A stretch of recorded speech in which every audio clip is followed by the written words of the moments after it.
cariñoso para todos los amigos que semana a semana se están conectando con nosotros. Le damos muchas gracias a Dios y a ustedes que están hoy día conectados con nosotros, porque primero nos da un día más de vida y salud y también nos permite juntos poder compartir la palabra de Dios. Para nosotros es un placer, es un gusto llegar hasta ustedes. Para algunos, como hemos dicho, será buenos días, para otros será buenas tardes y para otros buenas noches. A la hora que lleguemos a tu casa, a tu oficina o donde tú te encuentres, para nosotros es un gusto y un placer suministrarte las verdades que están aquí en la palabra de Dios. Hemos estado ya por algunas semanas hablando domingo tras domingo sobre la importancia del reino de los cielos. Primero porque el reino de los cielos tiene que ver con una verdad vertebral en el ministerio, enseñanza y predicación de Jesucristo. El Señor Jesucristo comienza y termina su ministerio hablando del reino de los cielos. Aún después que resucita, los 40 días que está con sus discípulos, lo que se conoce como los 40 días de resurrección, también tienen que ver con el reino de los cielos. Ese fue un tema principal en los labios de Jesucristo, con sus discípulos, con las multitudes, a través de parábolas, enseñanzas, incluso a través de los milagros. Él hacía referencia al reino de los cielos. Pero también dijimos, no solo debe ser importante porque es un tema para el Señor Jesucristo, trascendente, sino también para nosotros porque tiene que ver con nuestra vida eterna, nuestra vida después de esta vida. Y le damos gracias a Dios porque en cada mensaje, en cada verso bíblico donde vemos las palabras de Jesucristo, vemos esperanza y vemos también una promesa para aquellos que creemos en el Señor. Hemos visto la importancia de entrar al reino de los cielos. Y ahí vimos Juan capítulo 3, ese hermoso y profundo diálogo entre esos dos maestros o eruditos de las Escrituras. Jesucristo como el principal y Nicodemo como aquel que viene a conversar, a dialogar y a hablar con Jesucristo. Y ahí pudimos ver que el Señor le habla a este hombre sobre la importancia de ver, pero también de entrar al reino de los cielos. La semana siguiente hablamos cómo comienza Jesús su ministerio y ahí hablamos de Marcos capítulo 1, versos 14 y 15, donde dice que el tiempo se ha cumplido, el reino de Dios se ha acercado, arrepentíos y creed en el Evangelio. Pero ahora, hoy día, yo quiero compartir contigo qué hacemos o cómo deberíamos comportarnos una vez que estamos dentro del reino de Dios. Quiero nada más hacer un pequeño énfasis antes de entrar en el tema. Jesucristo nunca habló de religión. Él siempre habló del reino, el reino de Cristo, el reino de los cielos, el reino de Dios. Él no hablaba ni habló de religión. Nosotros, los seres humanos, hemos sacado un montón de conceptos, ideas y creencias extra bíblicas, incluso extra y fuera de los mensajes de Jesucristo. Él habló del reino. Ese era su mensaje, esa era su predicación y por supuesto su meta y su visión en esta tierra. Y entonces hoy día lo que yo quiero conversar con ustedes está ahí en el libro de los Hechos. Y quiero tomar como ejemplo al apóstol Pablo, que antes de ser apóstol se llamaba Saulo, y como Saulo era un perseguidor de la iglesia. Él perseguía a los cristianos para encarcelarlos, él los perseguía para maltratarlos e incluso los perseguía para matarlos. Él era un perseguidor de la iglesia. Cuando digo iglesia me refiero a los discípulos, me refiero a aquellos que habían decidido hacer su vida en Cristo y para Cristo. Nosotros confundimos muchas veces iglesia con el reino o iglesia con lo que son los discípulos de Jesucristo. Repito, Jesucristo no habló de religión, Él habló del reino. Y Él habló muy poco de la iglesia. En solo 2 ocasiones la menciona, por lo menos ahí en Mateo, en el capítulo 16 y en el capítulo 18. En 2 ocasiones solamente Jesucristo habló de la iglesia. Eso no significa que no sea importante, que no sea significativa, todo lo contrario, porque la iglesia es el medio, es el puente, es el nexo que tenemos nosotros para llegar al reino de los cielos. ¿Y quién es la iglesia? La iglesia la componen todos aquellos que han nacido de nuevo, todos aquellos que han reconocido a Jesucristo como su Señor y Salvador. Hago esta aclaración nada más para que cuando veamos el tema que vamos a ver hoy día, los conceptos, ideas o definiciones queden más claras en nuestra mente o en nuestro corazón. Quiero que vayamos ahí a Hechos, al capítulo 9, que es el capítulo que nos muestra la conversión de Saulo, el día que Saulo tiene un encuentro personal y trascendental con Jesucristo. Quiero que vaya y me acompañe al capítulo 9, donde dice allí desde el verso 1, Saulo respirando aún amenazas y muerte contra los discípulos del Señor. Esa es la iglesia. Y cuando dice discípulos, no lo limite a los 12 originales, porque ya después en el capítulo 2 del libro de los Hechos, vemos que eran como 120 y esos 120 se convierten como en 3120. Así que cuando hablamos de discípulos, estamos hablando ya de varios cientos de miles. Y aquí dice, contra los discípulos del Señor, vino al sumo sacerdote y le pidió cartas para las sinagogas de Damasco a fin de que se hallase algunos hombres o mujeres de este camino. Note la descripción que ellos tenían de este camino, el que había dicho en alguna ocasión, estando entre los hombres, yo soy el camino, la verdad y la vida, y nadie va al Padre si no es por mí. Ese fue el Señor Jesucristo. Y por eso algunos, como una manera de identificarlos o de una manera peyorativa o como un sobrenombre, les llamaban los del camino. Dice, los trajese presos a Jerusalén. Mas yendo por el camino, aconteció que al llegar cerca de Damasco, repentinamente le rodeó un resplandor de luz del cielo. Note, él es un perseguidor de la iglesia, un perseguidor de los discípulos. Él está en contra de aquellos que predicaban a Jesucristo y a este resucitado. Yo diría que casi hasta los odiaba, no quería ni hablar con ellos por ese espíritu riguroso, estricto y, por qué no decirlo, religioso. Saulo se sentía con el derecho de ir en contra de los hijos de Dios. Y mira lo que dice el verso 4. Y cayendo en tierra, oyó una voz que le decía, Saulo, Saulo, ¿por qué me persigues? Les adelanto algo. Este es Jesucristo hablando directamente con Saulo. Y le dice, él dijo, ¿quién eres, Señor? Le responde Saulo y le dijo, yo soy Jesús, a quien tú persigues. Dura cosa te es dar coces contra el aguijón. Él, temblando y temeroso, dijo, Señor, ¿qué quieres que yo haga? Y el Señor le dijo, levántate y entra en la ciudad y se te dirá lo que debes hacer. Sobre esta conversión, sobre este milagro o sobre esta instancia en la vida de Saulo y, por qué no decirlo, en la vida de la iglesia, yo quiero centrar mi conversación este día contigo. Saulo se sorprende o es sorprendido por este encuentro sobrenatural.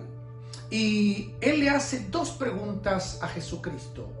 Él le hace 2 preguntas. Y la primera pregunta está en el verso 5, donde le dice, ¿quién eres, Señor? Y la segunda pregunta está en el verso 6, cuando le dice, ¿qué quieres que yo haga? La primera, repito, es ¿quién eres, Señor? Y la segunda, ¿qué quieres que yo haga? Estamos hablando de cuál es nuestro quehacer, cuál es nuestra agenda, cuál debería ser nuestro proceder una vez que ya estamos dentro del reino de los cielos. Mucha gente, el concepto que tiene del reino se circunscribe o se limita a 4 paredes. O piensan que el reino es un pequeño grupo de personas. El reino es mucho más que eso. Lo hemos dicho en las enseñanzas anteriores. El reino es Jesucristo.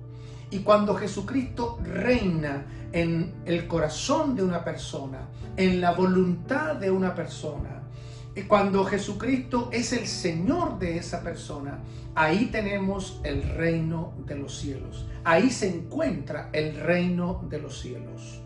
¿Se recuerdan lo que dijimos, parece, la semana anterior, cuando Jesucristo dice por ahí en una de sus enseñanzas: más buscad primeramente el reino de Dios y su justicia, y todo lo demás vendrá por añadidura?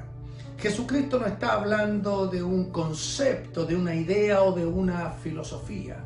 Jesucristo está hablando de Él mismo, que Él debe ser nuestra prioridad. Él debe convertirse en el número 1 de nuestro corazón. Él debe convertirse en lo primero. Es como cuando Él nos enseña en el Padre Nuestro a decir: venga tu reino. Y nosotros, aplicándolo, diríamos: venga tu reino a mi vida. Venga tu reino a mi matrimonio. Venga tu reino a mis hijos y mi familia. Venga tu reino a mis finanzas. Venga tu reino a mi presente y a mi futuro. Venga tu reino a mis proyectos. Cuando hablamos del señorío de Cristo o hablamos del reino, Jesucristo se convierte en nuestro todo. Se convierte en el primero y el último. Él se convierte en nuestro inicio de semana y finalización de semana. Él se convierte en el comienzo del día como en el atardecer del día. Porque Él ahora pasa a ser la persona más importante de nuestra vida. Pero vamos a la pregunta o a las preguntas que hace Saulo. La primera es: ¿quién eres, Señor? Esa pregunta tiene que ver con la persona de Jesucristo. Saulo quiere saber con quién está tratando, pero me llama la atención que aquí él usa la palabra Señor. Si usted va a su Biblia, Señor aparece con mayúscula, no con minúscula. Esta palabra Señor en el griego, en el original, cuando se escribió esta escritura, esta porción de las escrituras, esa palabra Señor es Kyrios. Y Kyrios significa amo, dueño, señor, máxima autoridad. O sea, interpretando, o más bien entendiendo el concepto de la palabra o la definición de la palabra Señor, en ese instante y en ese momento, Saulo ya sabía que no estaba hablando con uno igual a él. Él no estaba hablando con un ser humano igual que él. Él no estaba hablando con el prójimo, con otra persona, ya sea de su religión o de otra. Él no estaba hablando con alguien como él. Él estaba hablando con una autoridad, y una autoridad sobrenatural. Él puede ver en su ignorancia que él está hablando con el Señor Jesucristo. Y por eso él le dice acá, le dice: ¿quién eres, Señor? Y eso tiene que ver, como dije, con la persona de Jesucristo. Pero inmediatamente él tiene otra pregunta, y la pregunta dice en el verso 6: ¿qué quieres que yo haga? Esta pregunta se parece a una que hicieron los judíos cuando Pedro está dando su primer discurso en Hechos capítulo 2. Si ustedes me acompañan, ahí en ese capítulo, verso 37, dice: al oír esto, se compungieron de corazón y dijeron a Pedro y a los otros apóstoles: varones hermanos, ¿qué haremos? Muy parecido a lo que dice Pablo, nada más que allá en el capítulo 2 lo dicen de manera plural. ¿Qué haremos? Yo creo que aquí hay dos preguntas. La primera tiene que ver con la persona de Jesucristo y la segunda tiene que ver con el cuerpo de Cristo. Esto resume para mí lo que vive Jesucristo, la experiencia y la vivencia de nuestro Señor Jesucristo. ¿Por qué digo esto? Porque cuando tú vas a Lucas capítulo 2, verso 52, allí dice que Jesucristo crecía, y crecía en sabiduría, en gracia y en estatura para con Dios y los hombres. El mismo crecimiento que experimenta Jesucristo es el que debemos experimentar todos aquellos que creemos en Jesucristo, que seguimos a Jesucristo y que entendemos que Él es nuestro camino, nuestra verdad y nuestra vida. Cuando nosotros entendemos esto, Él es nuestro ejemplo, Él es como la matriz, Él es como el arquetipo, es como la base de la casa, como la raíz del árbol, y Él nos dejó ejemplo a cada uno de nosotros. Y dice que Jesús crecía para con Dios y los hombres. Ese doble crecimiento también se llama crecimiento espiritual y crecimiento ministerial. Así como en el reino nosotros crecemos para con Dios, eso usted puede llamarlo consagración, oración, retiro espiritual, vigilias, estudio de la palabra, seminarios, el nombre que usted quiera darle, todo lo que a usted le invita a conocer más de Dios, a conocer más de Jesucristo, a conocer más de su palabra. Todo aquello que tiene que ver con las cosas de Dios, nosotros le llamamos o lo encerramos en una palabra que se llama consagración. Eso es crecimiento espiritual. Pero Jesús no solamente crecía para con Dios, también crecía para los hombres. Y dijimos que ese se llama crecimiento espiritual. ¿Cómo resumo o cómo puedo más bien simplificar este doble crecimiento? El crecimiento hacia Dios o el crecimiento espiritual también tiene que ver con el fruto del Espíritu. Aquello que menciona Pablo en Gálatas capítulo 5, 22, cuando él menciona virtudes. Y él dice, mas el fruto del Espíritu es amor, gozo, paz, paciencia, bondad, benignidad, mansedumbre, templanza y fe.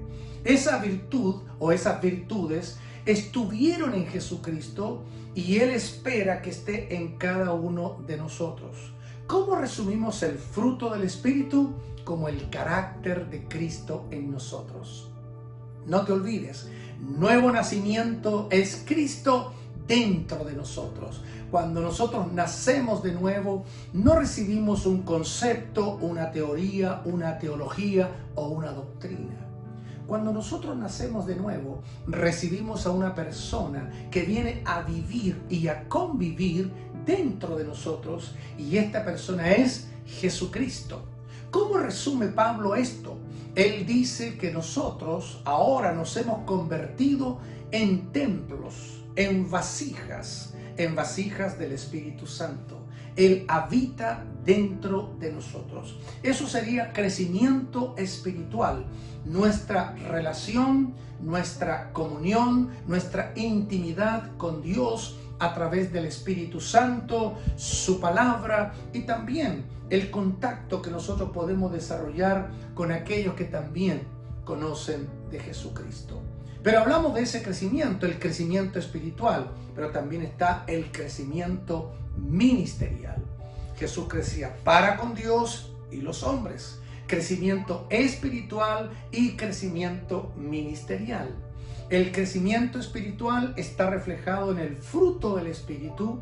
El crecimiento ministerial está reflejado en los dones, habilidades que Dios ha repartido a cada uno de nosotros.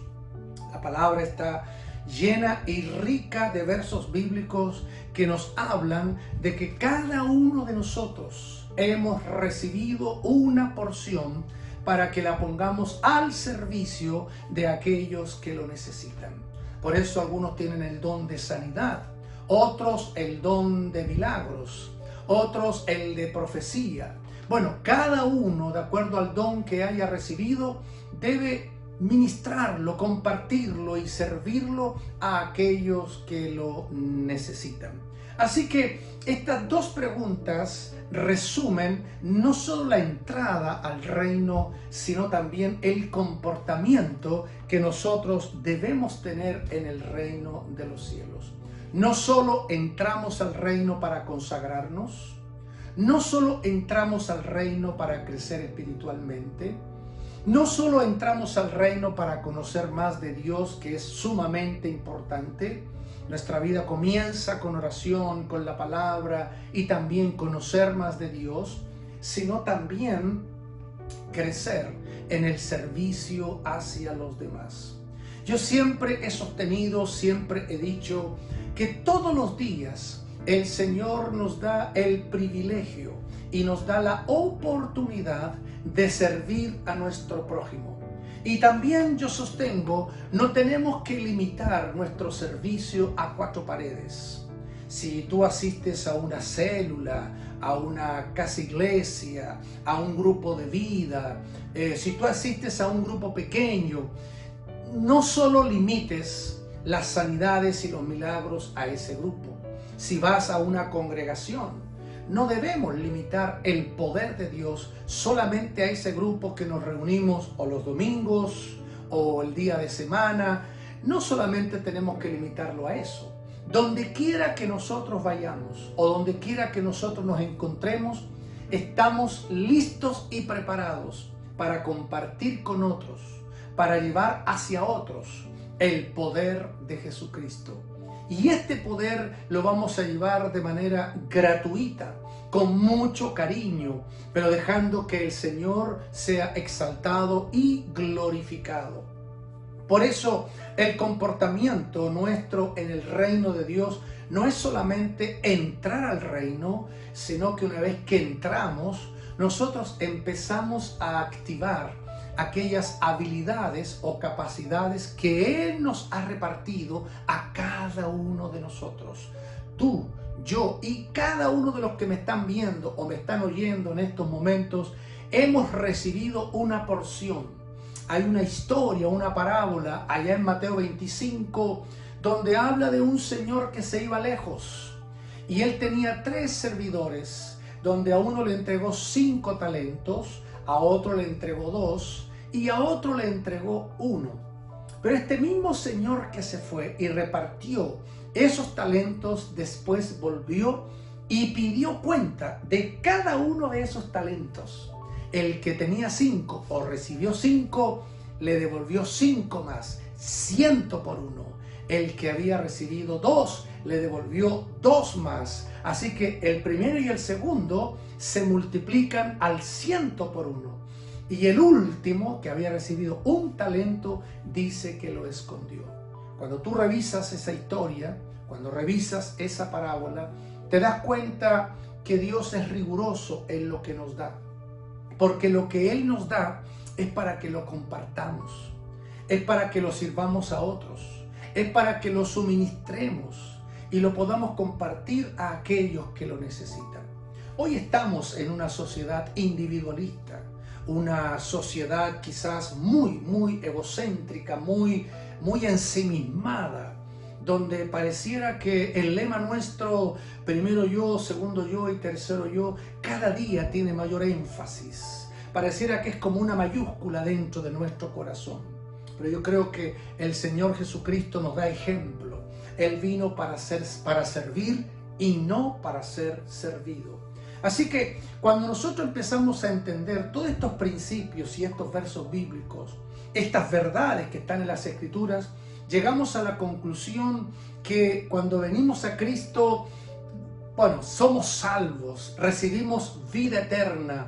El Señor viene para estar con nosotros, pero no te olvides, nosotros somos los que vamos a dar de gracia lo que por gracia hemos recibido.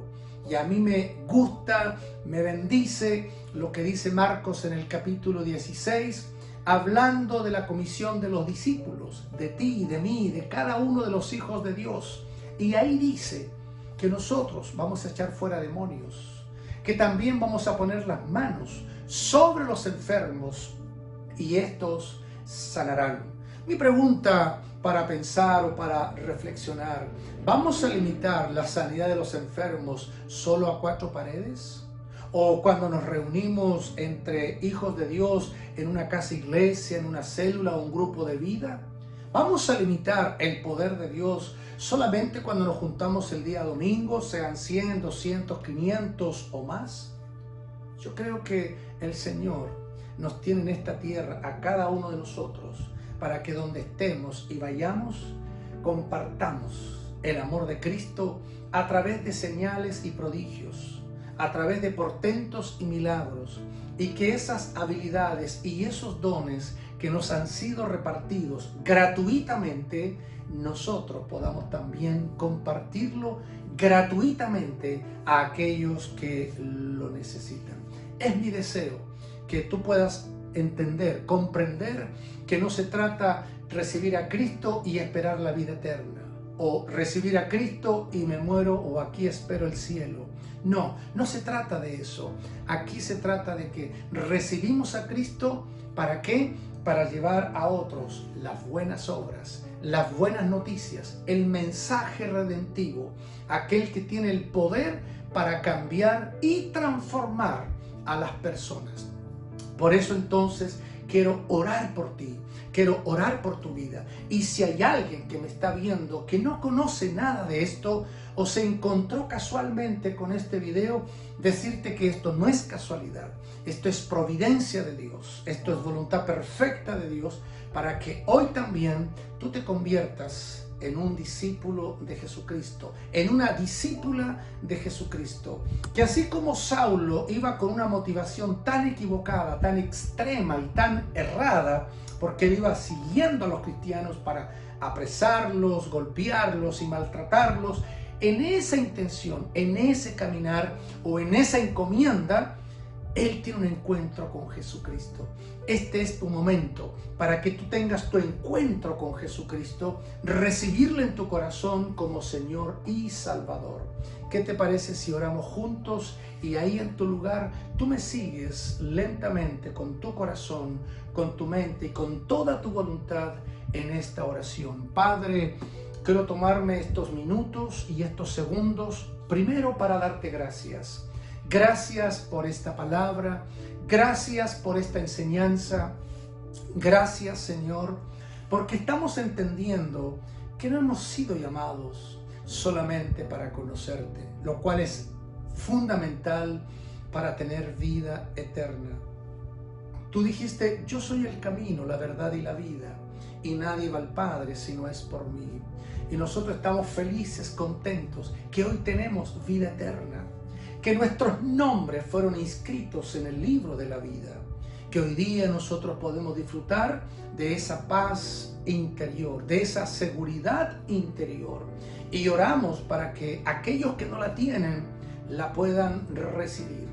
Yo no sé a quién estoy llegando, en qué lugar y en qué circunstancia, pero oro y pido al Espíritu Santo que allí, a donde esté llegando esta palabra, también estas personas sean renovadas, transformadas en el poder de Jesucristo.